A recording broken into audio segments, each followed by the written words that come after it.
देखते हैं। ये जहाँ कैमरामैन खड़ा है 100, 110,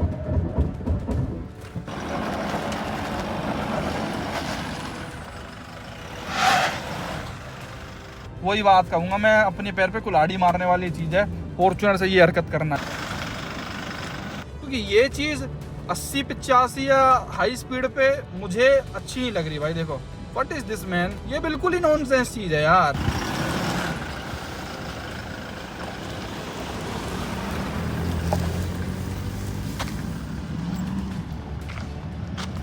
अब मैं 20 की स्पीड पे हूँ, ये देखो लेफ्ट मैंने छोड़ा स्टीयरिंग, लेफ्ट ही रह गया, मैंने राइट छोड़ा स्टीयरिंग, राइट ही रह गया।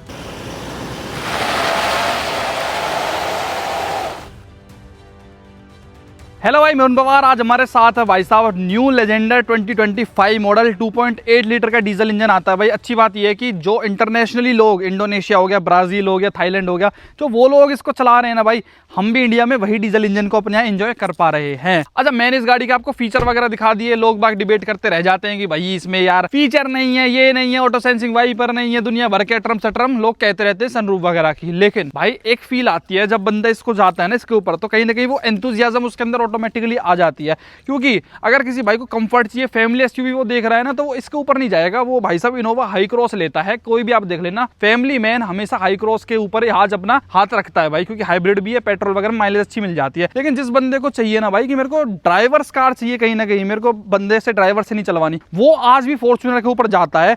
और किसी से भी आप पूछ लेना, इसके ड्राइविंग की तो हर कोई तारीफ करता ही करता है, चाहे इसमें फीचर्स कुछ हो ना हो, लेकिन कहते हैं कि भाई ड्राइविंग बहुत सॉलिड इस गाड़ी की निकल के आती है। तो आज मेरे हाथ है भाई ये लेजेंडर। आप मानोगे this is my first time जब मैं भाई लेजेंडर को ड्राइव करने वाला हूं। मैंने फॉर्च्यूनर बहुत चलाई है, लेकिन भाई जब मैं लेजेंडर कह रहा हूं तो इसका मतलब ये नहीं है कि मैं सिर्फ आगे पीछे लुक की चेंज कर रहा हूं। इसमें डिफरेंस कहां पे भी आएगा, क्योंकि इसके अंदर 18 इंचेस के अलॉय व्हील्स ऐड हो जाते हैं। अब मैंने जो नॉर्मल फॉर्च्यूनर चलाई है भाई साहब, नई लेटेस्ट वाली 2.8 लीटर 6 स्पीड ऑटोमेटिक इसके अंदर आता है, उसमें 17 इंच के व्हील आते हैं। तो क्या इनसे कुछ फर्क वगैरह पड़ता है क्या? इसमें वेट, ये 4x4 है, वो 4x2 हम लोग रेगुलरली चलाते थे। 4x4 से इसके अंदर वेट भी एड ऑन हो जाता है, तो वो कुछ चीजें फर्क डालती हैं गाड़ी की ड्राइविंग पे, नहीं डालती। आज सारी उन्हीं चीजों के बारे में बात करने वाले हैं कि इंडियन रोड्स पे इंडिया के हिसाब से गाड़ी चलने में कैसी है। फीचर वीचर तो छोड़ो एक तरफ, लेकिन जो कहते हैं रिलायबिलिटी, इसका इंजन, ये सब जो लोग बहुत ज्यादा सॉलिड बताते हैं भाई, क्या रिस्पॉन्स करेगा? 2.8 लीटर का डीजल इंजन 204 पीएस की पावर के साथ 500 एनएम का टॉर्क ऑटोमेटिक में निकालता है। मैनुअल में लेने जाओगे लेजेंडर, अब मैनुअल में भी अवेलेबल है, लेकिन सिर्फ 4x4 में, तो वो आपको मिलती है भाई साहब इससे 2 लाख रुपए सस्ती ऑन रोड। लेकिन उसके अंदर टॉर्क आपको कहीं ना कहीं कॉम्प्रोमाइज करना पड़ेगा। उसके अंदर 420 एनएम का टॉर्क मिलता है, इसके अंदर 500 न्यूटन मीटर्स का टॉर्क है। अच्छा, ड्राइव पे चलने से पहले एक चीज और मैं लोगों को थोड़ा सा क्लियर कर दूं भाई, जो बहुत भाई कह रहे थे कि इसके अंदर अगर आप नोटिस करोगे तो पन्नी जो है ना केवल ड्राइवर साइड है, और आप पीछे देखोगे कहीं भी आपको, जैसे कि ब्रांड न्यू गाड़ी है भाई, ये पॉलीथिन से मिलती ही नहीं है भाई। उसका कारण पता है क्या है भाई? केवल ये ड्राइवर साइड ही क्यों देते हैं? पहली बात, टोयोटा भाई साहब कहती है कि हमें वेस्ट नहीं करना, जस्ट लाइक एप्पल भाई, ये नई महंगी गाड़ी जो होते हैं, महंगी कंपनी के चौंचले बहुत हो जाते हैं कि भाई वेस्ट होता है, एनवायरमेंट ये होता है, ये जब भी वेस्टेज है पन्नी को सब निकाल के फेंक देता है। ठीक है भाई, चलो कोई नहीं, तो फिर ड्राइवर साइड पे क्यों दे रहे हैं? अब जैसे भाई टोयोटा का प्लांट इंडिया में कर्नाटका में बिडादी करके, अब ये गाड़ी आनी है हरियाणा भाई, तो अब आएगी कैसे? चल के तो आएगी नहीं भाई। नई नई जो गाड़ियां होती हैं इनको चलिए और कोई नहीं लेता, 100 किलोमीटर गाड़ी चल जाए तो उसी में लोगों को दिक्कत होने लग जाती है। ट्रांजिट में गाड़ी रहती है, जब वो ट्रोला वगैरह बड़े बड़े ट्रक में लोग बाग चढ़ाते उतारते हैं, तो केवल ड्राइवर ही बैठता है। अगर आप नोटिस करोगे चढ़ाने के लिए, उतारने के लिए, तो केवल उससे प्रोटेक्शन रहे गाड़ी की, इसलिए ड्राइवर साइड वो लोग देते हैं। और जहां जहां वो टच करेगा, जैसे ये पैनल्स हो गए, यहाँ गियर नॉब के अराउंड हर जगह पन्नी चढ़ के आती है। मेन तो सबसे पहले भाई साहब जो इंजन लोग बाग कहते हैं कि भैया 50 लाख 55 लाख में से 25-30 लाख का तो इसका इंजन ही है।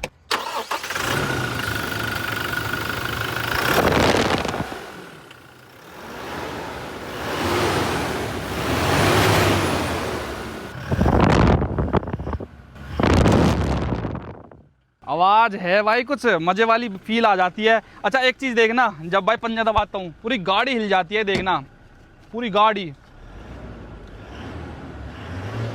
ऐसे ऐसे होती है भाई गाड़ी है, ऐसे ऐसे। इवन इंजन भी आपने देखा होगा, इसका कवर ना ऐसे ऐसे होने लग जाता है, क्योंकि भाई रियलिटी में पावर बहुत ज़्यादा अल्टीमेट इन लोगों ने दे रखी है। पावर की वजह से गाड़ी ये बिक रही है, कुछ भी कहो, पर दर्द ये बात देख के आता है, अगर इंजन इतना महंगा होता तो हाईलैक्स को 27-30 लाख रुपए की ना बेच रहे होते अपनी को भाई साहब, क्योंकि उसके अंदर power same, 4x4 same, chassis same, सब चीज़ सेम है, ड्राइविंग भी सेम, बस पीछे इसमें भाई सस्पेंशन डाल दिए, उसके अंदर कमानी आता है।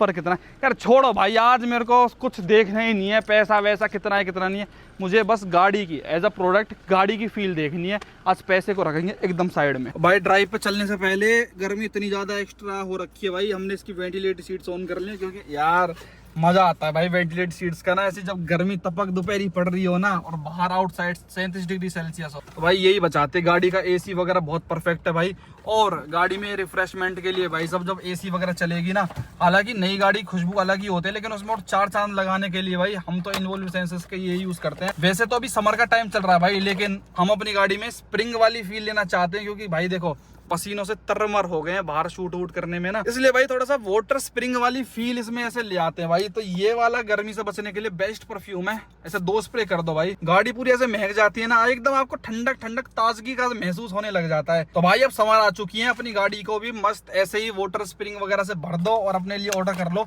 involveyoursenses.com से ये एयर परफ्यूम्स। मजा ना आ जाए ना गाड़ी के अंदर बैठते ही तो कह देना भाई। तो गाड़ी के अंदर जैसे ही बैठते हैं ना, सब कुछ आपको स्मूथ ऐसे भारी भरकम सा तगड़ा सा नजर आएगा भाई। अगर आप गियर नॉब की बात करोगे, 6 स्पीड ऑटोमेटिक के साथ आता है भाई साहब, टॉर्क कन्वर्टर ऑब्वियसली इसके अंदर, तो आपको ये थोड़ा सा ना टिड्डा मिड्डा सा ऐसे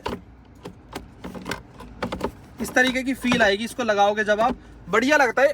इनिशियली जनरल पब्लिक को थोड़ा ऑकवर्ड सा लगेगा, लेकिन जो इसको डेली मर्रा में यूज करेगा उनके लिए ये बहुत ही ज्यादा बढ़िया हो जाता है। तो डी पे ऐसे डाल दोगे, स्पोर्ट्स मोड में भी लग जाएगा। अगर आप पूरी 204 bhp लेना चाहते हो तो ऐसे स्पोर्ट्स पे भी लगा सकते हो। हालांकि मुझे एक चीज समझ नहीं आती, यहाँ तो स्पोर्ट यहाँ पे भी दे रखा है, स्पोर्ट यहाँ पे भी दे रखा है, देखो इको, नॉर्मल और स्पोर्ट है, इस तरीके से 4 मोड इसके अंदर आते हैं भाई। लेकिन मुझे जो लगता है ये इसके ट्रांसमिशन रिलेटेड स्पोर्ट है, कि भाई अगर आपको 4000 ऊपर से आरपीएम पे ऊपर जाके गियर चेंज करने हैं तो वो इसके रिलेटेड है, जो लोगों को डाउट होता है। और जो ये वाले हैं ये इंजन की पावर बढ़ा के देते हैं, ये वो वाले मोड्स हैं भाई साहब। आपको इको वगैरह में माइलेज भी अच्छी मिल जाती है, लेकिन ज़्यादा अच्छी माइलेज की इससे उम्मीद करें ना भाई, 9-10 से ऊपर तो ये नहीं देगी। इको में अगर आप इसको चलाओगे तो 9.3 की ही माइलेज यहाँ पे शो करती है, और एक्चुअल में देती भी ही इतनी है। जैसे मैं आपको दिखाऊं, जब हमने डिलीवरी ली थी गाड़ी की भाई तो फुल टंकी करवाई थी, अभी 481 किलोमीटर गाड़ी चल रखी है, इसमें से 35 किलोमीटर गाड़ी चली हुई थी, तो वो माइनस कर दोगे, लगभग 450 किलोमीटर गाड़ी चली है और टंकी पूरी खाली होने वाली है। तो यानी कि मेरे ख्याल से ना 600 किलोमीटर भी पकड़ने वाली, तो 6600 यानी कि 6600 रुपीज के टैंक में ये 500-550 किलोमीटर चलेगी। तो माइलेज वही इसकी 8-9 के लगभग ही इसकी मान के चले, अगर आप थोड़ा सा एंथुसियास्ट तरीके से चलाते हैं। माइलेज निकलवाने तरीके से चलाओगे तो 12-13 भी दे देगी भाई ये, लेकिन जो भाई सोचे कि 15-15 तक माइलेज में ले लूं इससे, तो वो वाली बात नहीं है। तो जो कि भाई अगर खेत बेच के फॉर्च्यूनर लाते हैं तो वन टाइम तो आप ले आओगे, लेकिन भाई रोजमर्रा की जिंदगी में ना फिर ये आपको पूरा रुला देगी। दूसरी चीज भाई, रुलाना इसका एक और चीज में पॉसिबल है भाई, जो इसका स्टीयरिंग व्हील है वो मिलता है आपको हाइड्रोलिक। इलेक्ट्रॉनिक की इसमें उम्मीद ना करें। हाइड्रोलिक होता क्या है, जब आप गाड़ी को मोड़ते हो, एकदम आपने मंद टाइम में ट्रैक्टर चलाए होंगे भाई, जैसे आइसर वगैरह के ट्रैक्टर आते थे, तो जब बस वगैरह देखी होंगी तो उनमें इतना हार्ड स्टीयरिंग होता था बहुत ज्यादा, जब आप मोड़ते थे तो 2 उनसे लग रहे हो, हालांकि 2 की तो इसमें जरूरत नहीं पड़ती, लेकिन भाई आज भी इतना हार्ड है ना कि अच्छे हो गए तो भाई ये पसीने भाई छुड़ा ही दे, फिर चाहे आप कितना इन्वॉल्व का परफ्यूम छिड़कते रह जाना, लेकिन भाई फिर ये दिक्कत कर देगा। लेकिन अब इसका हाइड्रोलिक का फायदा भी भाई, सिटी के हिसाब से तो भाई आपके डोले सोले बनवा देगा। सिटी में तो आप गाड़ी से कहीं ना कहीं बोर हो जाओगे और निकालने में आपको आलस महसूस होगा, लेकिन ये हाइड्रोलिक के ऐसे तो है नहीं भाई, हर चीज के नुकसान होते हैं, फायदे भी होते हैं। फायदा आपको देखने को मिलता है भाई इसका, जब आप इसको चलाते हो हाईवे के ऊपर 100+120 की स्पीड पे, वहां पे जब ये हार्ड हो जाता है ना, तब आपको एकदम प्रॉपर तगड़ी वाली फील आती है कि हाँ भाई स्टीयरिंग मेरे हाथ में है। अब जब गाड़ी में आप बैठते हो तो भाई आप रोड के राजा ऑटोमेटिकली महसूस करने लग जाते हो भाई। इसलिए नहीं कि आप 50-55 लाख रुपए वाले भाई टोयोटा वालों को देख के आए हो, हाँ, ऊपर इसकी जो सीटिंग पोजीशन है ना वो बहुत ऊपर, आपको एकदम रॉयल फील आएगी एकदम। ये स्पोर्ट्स यूटिलिटी व्हीकल यानी कि एसयूवी है, तो आपको प्रॉपर एकदम बोनट पूरा नजर आता है। मीटर आपको पूरी फील देता है भाई, 6000 तक इसके अंदर टेकोमीटर है, बिकॉज इट्स अ डीजल। मेरे को एक समझ नहीं आता यार, ये 2.8 लीटर का इसके अंदर डीजल इंजन है, स्टिल इसमें 6000 आरपीएम है। महिंद्रा वालों का 2.2 लीटर का एमॉक डीजल इंजन है, उसके अंदर वो लोग 7000 आरपीएम देते हैं। This is a rear wheel drive car, जब तक ये इसमें लगी हुई है भाई। ये 4x4 है वैसे अपनी, लेकिन H2 में ऑल व्हील ड्राइव नहीं है कि चारों पहिए घूम रहे हैं इसके हमेशा, ओनली रियर व्हील ड्राइव। तो आप इसको ऐसा मौसम बनाइए भाई, अगर इतनी पावर है इसके अंदर, इतना टॉर्क है, अगर मैं रेस दे के रखूंगा, ब्रेक दबा के रखूंगा पूरी, अगर मेरे को एकदम ऐसे उठानी है, व्हील स्पिन करानी है, तो गाड़ी भागने के लिए तत्पर रहती है भाई। ब्रेक भी गाड़ी को होल्ड नहीं कर पाते।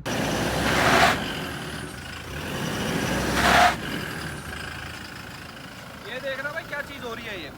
ये पावर पूरा बना रही है, लेकिन जब इसको सेंस हो रहा है कि गाड़ी नहीं चल पा रही, ब्रेक लगा रखी है, बंदा स्मार्ट है, ऑरेंज गुड मूड ड्यूड पहन के, तो भाई इसका ट्रैक्शन कंट्रोल ना पावर को वहीं भाई ट्रैक वो कर पा रहा है। इसको मैं ऑफ कर देता हूँ एक बारी। अब देखते हैं भाई साहब ये क्या हाल करती है। ये देखो आप, अब मैं इसको ज्यादा वो करूंगा ना तो 400 किलोमीटर गाड़ी जो चल रखी है, इसके जो नए टायर से ये बादल बनना स्टार्ट हो जाएंगे। इतना टॉर्क ये फेंकने लग जाते हैं भाई 4000 आरपीएम पे पहुंचते ही, तो इसमें ये लगा लो ये पागल हो जाती है भाई। एक बार मैं आपको करके दिखाता हूँ ट्रैक्शन ऑफ जब आप कर दोगे।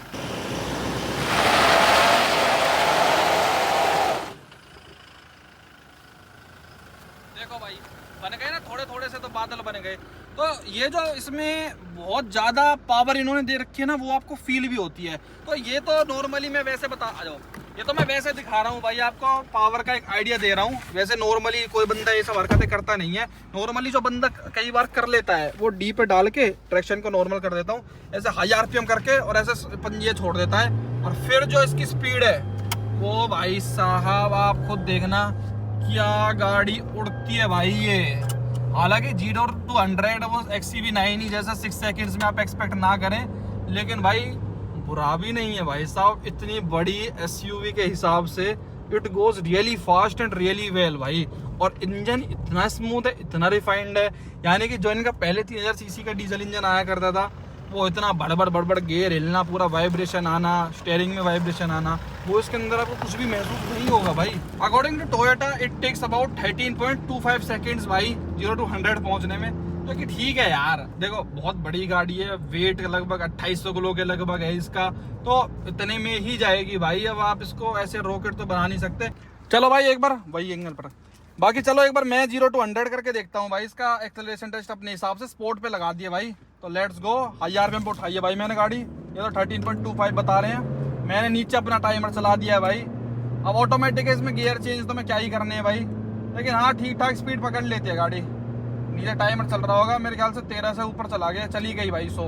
तो अब आप देख लेना वहाँ पे लिख के आ रहा होगा कितने सेकंड में पहुंची है भाई साहब। लेकिन ना हाई स्पीड पे आपको कहीं ना कहीं अंडर कॉन्फिडेंट फील कराएगा इसका स्टीयरिंग व्हील, बिकॉज प्ले देखो भाई, अगर मेरी स्पीड आप देखोगे अराउंड 110 है, and this type of play you don't expect. और स्टीयरिंग मैं बता रहा हूँ ना अंडर कॉन्फिडेंट, और मैं बता रहा हूँ ना स्टीयरिंग क्यों अंडर कॉन्फिडेंट फील कराता है। अगर आपने स्टीयरिंग अगर राइट में ऐसे छोड़ दिया तो राइट में ही रह जाएगा, लेफ्ट में काट दिया तो ऐसे लेफ्ट में रह जाएगा, मतलब एकदम से भाई स्ट्रेट नहीं आ पाता। अब मैं 20 की स्पीड पे हूँ, ये देखो लेफ्ट मैंने छोड़ा स्टीयरिंग लेफ्ट ही रह गया, मैंने राइट छोड़ा स्टीयरिंग राइट ही रह गया। जबकि आप नॉर्मली कार्स में देखते हो कि ऑटोमेटिकली आ जाता है, ये लेफ्ट छोड़ा लेफ्ट ही रह गया, जबकि ब्रांड न्यू गाड़ी है। तो ये मेरे को बहुत बड़ी एक समस्या लगी यार गाड़ी के अंदर की, ये क्या ही प्रॉब्लम है भाई साहब स्टीयरिंग से। इस टाइप की चीजें आप इतनी महंगी गाड़ी से एक्सपेक्ट नहीं करते हो भाई। देखो लेफ्ट तो लेफ्ट, इतना इसके अंदर प्ले बहुत ज्यादा है भाई। ये इस प्राइस रेंज के हिसाब से स्टीयरिंग आपको वो वाली फील नहीं देता भाई। जो इलेक्ट्रॉनिक ज्यादा अच्छी है, देखो इतने में तो गाड़ी कुछ भी रिएक्ट करता ही नहीं है इसका स्टीयरिंग। तो ये आप स्पीड में तो लेके चले जाओगे, लेकिन अगर आप वो एंथुसियास्ट हो भगाने के, कटकुट मारने के, कॉर्निंग करने के, तो मेरे ख्याल से ये स्टीयरिंग इतना ज्यादा आपको कॉन्फिडेंट फील नहीं कराएगा भाई। क्योंकि ये चीज 80-85 या हाई स्पीड पे मुझे अच्छी नहीं लग रही भाई। देखो व्हाट इज दिस मैन, ये बिल्कुल ही नॉनसेंस चीज है यार एकदम। इतनी जब 90 की स्पीड पे ये एकदम हार्ड हो जाना चाहिए, लेकिन कहाँ का सऊर है भाई, समझ से बाहर है यार। और नई गाड़ी ऐसा नहीं है कि तो बहुत पुरानी चल ली, मैंने आपको किलोमीटर रीडिंग्स पहले दिखाए। तो this type of things I don't expect. हालांकि इसके अंदर ये मत समझना व्हीकल स्टेबिलिटी प्रोग्राम है, ESP है, तो ये झूल नहीं रही बॉडी रोल, स्टीयरिंग कुछ रिएक्ट ही नहीं कर रहा भाई, टायर्स तक कुछ पहुंचा नहीं रहा। अगर ऐसे बॉडी रोल तो भाई ऐसे टेस्ट होगा। अब आपको दिख भी रहा होगा गाड़ी झूलती हुई, लेकिन ये करना नहीं चाहिए क्योंकि ये प्योर गाड़ी इलेक्ट्रॉनिक्स के बेसिस पे है। क्योंकि अगर आप मैकेनिकली ये चली गई पूरी की पूरी और ऐसे ऐसे करने लग गए गाड़ी, भाई यहाँ खेत में जाके ये भोस कटती हुई पाएगी। खैर एक बार ये स्टीयरिंग को छोड़ के भाई मेन एक्सेल, अब आप मीटर की तरफ एक बार ध्यान देना भाई। अब अगर आप नॉर्मली गाड़ी को देखोगे तो ये जो टॉर्क कन्वर्टर है इतना ज़्यादा बुरा नहीं है भाई। अगर हम गियर बॉक्स की बात करते हैं 6 स्पीड है, तो जैसे बहुत लोगों को मैंने सुना है कि कहते हैं बहुत शोर मचाता है, हाई आरपीएम पे जाके चेंज करता है गियर, तो इट्स अप टू यू भाई। अगर मैं इसको ऐसे स्पोर्ट्स पे डाल दूंगा, देखो तुरंत यहाँ पे S4 वगैरह चेंज हो गया है। अब ये हाई आरपीएम खींचेगा, ऑब्वियसली बात है भाई नॉइज मचाएगा, बिकॉज अब आपको पावर चाहिए तो ऑब्वियसली इंजन तो शोर मचाएगा ज़्यादा पावर देने के लिए, अगर गियर भाई चेंज नहीं हो रहा है तो। हम इसको नॉर्मल डी पे चलाएंगे, तो अगर मैं नॉर्मली इसको चला रहा हूँ तो ये भाई नॉर्मल आपका 2000 पे जाके गियर चेंज कर देता है, विच इज़ नॉट बैड। अगर आप एन वगैरह से कंपेयर करते हो भाई उनके टॉर्क कन्वर्टर से, तो वो 2300 पे नॉर्मली करती है, अगर आप बिल्कुल लाइट फुट भी चला रहे हो ऑटोमेटिक को। ये फिर भी ठीक है भाई साहब। और गियर चेंज करना आपके पंजे पे कहीं ना कहीं डिपेंड करता है भाई, अगर आप कितना पावर चाह रहे हो। मान लो आपको ओवरटेक करना है, अगर ये ऐसे स्टक रह गया तो आपको तो मरवा देगा। ओवरटेक के करते टाइम अगर इसने गियर चेंज कर दिया 1 सेकंड में, आपका धैपोला हो गया, धप्पा हो गया। तो ये बड़े दिमाग से उस चीज़ में चलता है, लेकिन इस चीज़ में मेरे को कोई कमी नहीं लग रही भाई। गाड़ी के अंदर प्रॉपरली जैसा गियर चेंज होना चाहिए, जितना नॉइज होना चाहिए वही है, और बहुत ही परफेक्ट तरीके से भाई इसका जो गियर शिफ्टिंग है ना वो है। आपको ना डाउन शिफ्टिंग का पता चलता, ना आपको 1% भी अप शिफ्ट का पता चलता। मतलब गाड़ी चलने में बहुत ही प्यारी आपको लगेगी। गाड़ी में ऐसा कुछ है नहीं, अगर आप स्लो स्पीड पे चलाओगे तो आपको कॉन्फिडेंट फील कराएगी, नो डाउट। अब अगर बैड रोड्स की बात करी जाए भाई, एसयूवी है तो ऑब्वियस सी बात है आपका काम धंधा या आपका मन कभी कभी तो करता भी होगा ऐसे खराब रोड रास्तों पे ले जाने में। और देखो नॉर्मल सी आम बात है भाई साहब, अब एसयूवी आप चला रहे हो, ऊंची गाड़ियां, तो स्टिफ सस्पेंशन ही आपको इसके अंदर देखने को मिलते हैं भाई साहब। ऑफ रोड गाड़ी इनको बनानी है, रिलायबल गाड़ी बनानी है भाई, तो आपको थोड़ी कम कंफर्टेबल लगेगी। अगर मैं इसके सस्पेंशन की बात करता हूँ, थोड़ी बम्पी राइड या स्टिफ साइड पे आपको जरूर लगेगी, क्योंकि रियर में इसमें नॉन इंडिपेंडेंट भाई सस्पेंशन लगाए गए हैं। लीफ स्प्रिंग सेटअप है बेसिकली, जो भाई आपको बम्प्स पे, खराब रोड्स पे थोड़ी सी स्टीफर राइड तो आपको लगेगी कि यार दचकी बचकी कुछ ज्यादा महसूस हो रही है। अब जो मेन इसका स्टिफ सस्पेंशन है भाई, और जो इसका हाई सेंटर ऑफ ग्रेविटी है ना, उसका नुकसान आपको बॉडी रोल में देखने को मिलता है। यानी कि जब आप कॉर्निंग करते हो ना, मतलब मान लो टर्न्स पे आप इधर उधर गाड़ी हाई स्पीड पे घुमाते हो, तो आपको अंडर कॉन्फिडेंट फील कराती है गाड़ी, नो डाउट। इवन मैंने कई लोग तो ऐसे देखे हैं भाई जो इसके आफ्टर मार्केट सस्पेंशन सेटअप वगैरह चेंज कराते हैं, उनको राइड क्वालिटी इसकी इतनी घटिया लगती है भाई, चेंज कराने थोड़ी कंफर्ट साइड पे भी जाना है। जबकि कंपनी सारी चीजें देख के चलती है, इसकी ड्यूरेबिलिटी भी, ऑफ रोड कैपेबिलिटीज भी। ये जो गाड़ियां हैं अलग तरीके से डिजाइन है कि हाई इनका लोड कैपेसिटी इनकी ज्यादा रहेगी, तो कहीं ना कहीं आफ्टर मार्केट ऑप्शंस भी सस्पेंशन वगैरह के मिल जाते हैं। बहुत झूलते हो भाई, बहुत थोड़ी सी बम्पी राइड आपको मिलती है, लेकिन ये आपको कॉन्फिडेंस इस चीज में देती है भाई कि कल को जब आप इससे ऑफ रोडिंग करोगे तो कहीं ना कहीं बेटर परफॉर्म करते हैं इनकी वजह से, और गाड़ी में जल्दी से ज्यादा दिक्कत आती नहीं है भाई साहब। ऐसे नहीं है कि अब यहाँ से आवाज आने लग गई, चलो सर्विस सेंटर सस्पेंशन आवाज कर रहे हैं। ओवरऑल व्यू जो ये ओआरवीएम्स वगैरह देते हैं, बहुत बड़े बड़े ओआरवीएम है भाई इसके, प्रॉपर आपको दिखता है। पीछे का पूरा जो व्यू है बहुत बड़ा बढ़िया वाला, इन्होंने बलिनो वाला ये आरवीएम है यार, हद कर रखी है। सेम ही वेंडर से ले रहे होंगे ना जापानी, तो बलिनो में भी सेम आता है, लेकिन व्यू पीछे का आपको पूरा प्रॉपर देखने को मिल जाता है। बोनट भी प्रॉपर सीटिंग में मिलता है, तो उस चीज में कोई इशू आपको फील होगा नहीं भाई। अब मेन भाई बात करते हैं इसकी कॉर्निंग की। अब आगे भाई साहब टर्न्स ही टर्न्स। अब बताता हूँ मैं आपको, अगर आप हाई स्पीड पे गाड़ी को भगाने के, ऐसे टिड्डा मिड्डा चलाने के शौकीन हो, तो भाई देखो गाड़ी है अपनी, अब स्टिफ सस्पेंशन है मैंने आपको बताया, तो भाई कॉर्निंग में आपको बिल्कुल भी कॉन्फिडेंट फील नहीं कराएगी ये, बिल्कुल भी भाई। और इनको ना आप चलाओ तो ज़्यादा अच्छा है भाई। तो इनसे आप वो वाली जर्मन वाली सेडान वाली बिल्कुल भी उम्मीद मत करो, वरना भाई सब कुछ रखा रह जाएगा इनका। चाहे इसमें ब्रेक असिस्ट आ रहा हो, व्हीकल स्टेबिलिटी मैनेजमेंट आ रहा हो, सब एज इट इज रखा रह जाता है भाई, क्योंकि ज़्यादा गाड़ी का जो वही है ना सेंटर ऑफ ग्रेविटी है, वो बहुत ही ज़्यादा हाई है। देखो यहाँ पे अगर मैं इसको घुमाऊंगा तो बहुत अंडर कॉन्फिडेंट फील कराएगी आपको गाड़ी है। हालांकि भाई साहब मैनेज कर लेते हैं उसके इलेक्ट्रॉनिक्स, लेकिन मेरे साथ तो जब से वो एक्सीडेंट वाला सीन हुआ है, मेरा तो भाई भरोसा उठ गया है ज़्यादातर। तो आप ज़्यादा इससे एक्सपेक्ट ना करें कि आप कटकुट मार के गाड़ी को ले जाएंगे, लेके चले जाओगे, लेकिन वो भाई अपने पैर पे कुल्हाड़ी मारने वाली चीज़ हो जाएगी मेरे ख्याल से तो। क्योंकि ये गाड़ियाँ उन हिसाब से नहीं बनी है भाई, हर गाड़ी का एक पर्पस अलग है। अगर आपको उस टाइप की हरकतें करनी है तो मसल कार ले लो, आप स्पोर्ट्स कार ले लो, आपको बढ़िया BMW परफॉर्मेंस सेडान ले लो, लेकिन SUV से ये हरकत करने जाओगे ना तो कहीं ना कहीं भाई साहब वही बात कहूँगा मैं, अपने पैर पे कुल्हाड़ी मारने वाली चीज़ है फॉर्च्यूनर से ये हरकत करना। ये गाड़ियाँ बनी है 7 seater, of road capabilities, reliable चीज़ों के लिए, बड़ी माचो SUVs के लिए। ड्राइविंग वाली फील में, कॉर्निंग करने में आपको इतना ज़्यादा स्वाद ये देती नहीं है भाई। अब मेन बार ये आती है भाई इसके स्पोर्ट्स मोड पे लगा के जरा ब्रेक टेस्ट करनी, तो स्पोर्ट्स पे लग गई गाड़ी, जरा ब्रेक देखता हूँ मैं भाई। ऑल 4 डिस्क ब्रेक आती है ऐसे तो, लेकिन कितने काम के भाई, कॉन्फिडेंट फील कराती है। कॉर्निंग में तो है नहीं, लेकिन ब्रेक्स में ज़रा टेस्ट करते हैं। ये 100 और आहा आहा आहा आहा,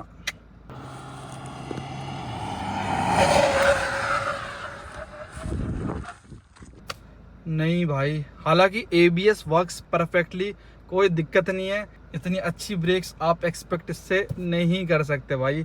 ब्रेक्स के मामले में तो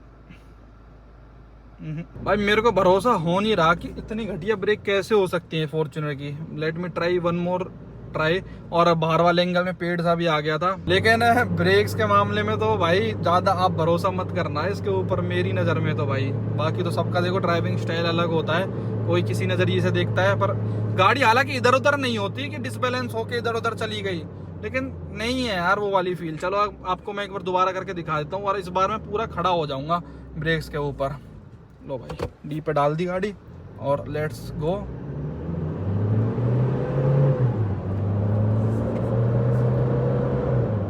आप देखते हैं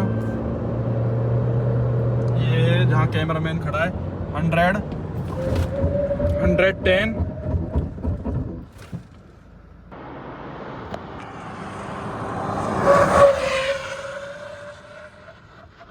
गाड़ी ठीक लगी इस बार तो मेरे को भाई। थोड़ा डिसबैलेंस होती है गाड़ी, नो डाउट भाई, डिसबैलेंस तो होती है गाड़ी, लेकिन हाँ रुक जाती है। ABS अच्छे से काम करता है इसका। ABS क्या होता है, एंटी लॉक ब्रेकिंग सिस्टम, एकदम से गाड़ी खिसरती नहीं है, वो रोकता लगाता है, रोकता लगाता है, वो फील भी करते हो। लेकिन ब्रेकिंग कुड बी इम्प्रूव्ड भाई। तो भाई ओवरऑल गाड़ी की बात करोगे ना तो ये बहुत अलग अलग टाइप के बंदों को कैटर करेगी भाई। अगर आप बिल्कुल ही फॉर्च्यूनर के अंधे फैन हो, बिल्कुल फॉर्च्यूनर के पागल हो, इसी से जरूरत ही नहीं है कि भाई कट मारने हैं या बहुत ज्यादा एंथुसियास्ट तरीके से गाड़ी चलानी है, तो आप फॉर्च्यूनर लेके आ सकते हो। लेकिन अगर आप में थोड़ा भी ड्राइविंग का कीड़ा है ना भाई, कि गाड़ी एकदम भागे, एकदम घोड़ी बन जाए, एकदम स्टीयरिंग बहुत ज्यादा परफेक्ट हो, ये वाला जो प्ले है खामा खाई का, ये सब फालतू की ड्रामेबाजी मेरे को नहीं चाहिए। वैल्यू फॉर मनी चाहिए, क्योंकि दिस इज रियली 55 लाख रुपए है ही नहीं ऐसा। लेजेंडर, इसको ये बताओ वायरलेस चार्जर को फीचर गिनते हैं भाई, इसमें भाई फोन टिकता ही नहीं है। दस की आएगी, ब्रेकर आएगी, स्टिफ सस्पेंशन होने की वजह से एकदम से उछट जाता है ये। पोजीशन इसकी ऐसी है, प्लस वायरलेस चार्जर भाई इतना स्लो चार्ज करते हैं। ओवर प्राइस्ड गाड़ी कर रखी है भाई साहब। हाँ ड्राइविंग में अच्छी है भाई, देखो मुझे पर्सनली लेवल पे बताऊं, मुझे अच्छी लगती है भाई। एज अ प्रोडक्ट इसकी फील ड्राइविंग की अच्छी है, लेकिन प्राइस को देखते हुए लगता है कि 15-20 लाख रुपए ऊपर ले रहे हैं जिस हिसाब की ये फील भाई देते हैं। 30-35 लाख तक ये गाड़ी की फील ड्राइविंग वाली ठीक है, इंजन वाइज स्पेक्स वगैरह ठीक है, लेकिन इतना ज्यादा नहीं भाई। इंप्रूवमेंट की काफी जरूरत है मेरे ख्याल से। एक तो स्टीयरिंग इसका भाई इलेक्ट्रॉनिक होना चाहिए जल्दी से जल्दी, एडास जैसे एडवांस फीचर आ जाने चाहिए आज भी मेरे ख्याल से इस प्राइस पॉइंट पे जो आप पे करते हो। स्पीकर्स बेटर होने चाहिए, हालांकि 4x4 के अंदर 11 स्पीकर सिस्टम आते हैं। ब्रेकिंग अच्छी होनी चाहिए भाई, इससे ज्यादा सस्पेंशन बहुत ज्यादा ही स्टिफ कर रखे हैं, थोड़े सॉफ्ट कर दो भाई साहब। लेकिन वो है, चलो इतनी ऊंची SUV है, फिर उसका बॉडी रोल बढ़ जाएगा अगर हाईवे पे लेके जाएंगे सॉफ्ट सस्पेंशन की वजह से। काफी सारी चीजें हैं भाई, लेकिन मैं इस प्राइस पॉइंट पे भाई जस्टिफाइड नहीं मेरे को लग रही इसकी ड्राइविंग वाली फील। मैं नहीं कहूंगा कि भाई बहुत ही ज्यादा एक्सट्रीम सुपर तगड़ी वाव वाली चीज है। मेरा मेन जो टेस्ट बिगाड़ा है ना भाई, पावर वगैरह सब ठीक है, वो स्टीयरिंग ने बिगाड़ा है। मतलब ऐसे जैसे मेरा स्टीयरिंग सेल्टोस का, जब मैंने वो अपने चिमटे वगैरह चेंज कराए थे ना सस्पेंशन बुश, तो मेरा स्टीयरिंग जैसे भाई टेढ़ा हो गया था। जैसे मान लो मैं ब्रेकर से दिखाता था तो मेरा टेढ़ा स्टीयरिंग हो जाता था ना, वो अपनी जगह पे नहीं आता था। सेम इसका हाल है, देखो टेढ़ा हो गया, नई गाड़ी है, अपनी जगह पे आता ही नहीं है। राइट काटा, राइट ही रह गया। ये सब चीजें भाई मेरे को वाहियात लगती है भाई किसी भी गाड़ी के अंदर। तो ये था मेरा भाई ड्राइविंग एक्सपीरियंस छोटा सा फॉर्च्यूनर के बारे में। बाकी ये इनिशियल था, धीरे धीरे लॉन्ग टर्म में चलाएंगे तो माइट भी ये चेंज हो जाए, क्योंकि इंसान की सोच हर 2 साल में बदलती है भाई। तो पहले जैसे मेरे को ये बिल्कुल ही अच्छी नहीं लगती थी, अब थोड़ी बहुत अच्छी लगने लगी है फॉर्च्यूनर। लेकिन धीरे धीरे देखते हैं भाई इसका क्या परफॉर्मेंस रहता है। लेकिन इनिशियल ड्राइविंग एक्सपीरियंस तो मेरा कुछ ज्यादा खास इससे अभी फिलहाल के टाइम पे है नहीं। कोई TPM में जैसा फीचर भी नहीं है कि उससे पता चल जाए कि टायर्स में हवा तो ज्यादा नहीं है। पंचर वाला आपको ढूंढना पड़ेगा कि हवा ज्यादा है क्या, जिससे वजह से आपको ज्यादा स्टिफ राइड लग रही है, या कम है क्या जिसकी वजह से आपको थोड़ी सी कम ओवर अंडर कॉन्फिडेंट आप ड्राइव फील कर रहे हो। तो ये सारी चीजें तो बेसिक कार में होनी चाहिए भाई मेरे अकॉर्डिंग। आपके क्या विचार है भाई 55 लाख रुपए वाली लेजेंडर के बारे में कमेंट्स में जरूर बताएं। वीडियो देखने के लिए आपका बहुत बहुत धन्यवाद। Thank you so much.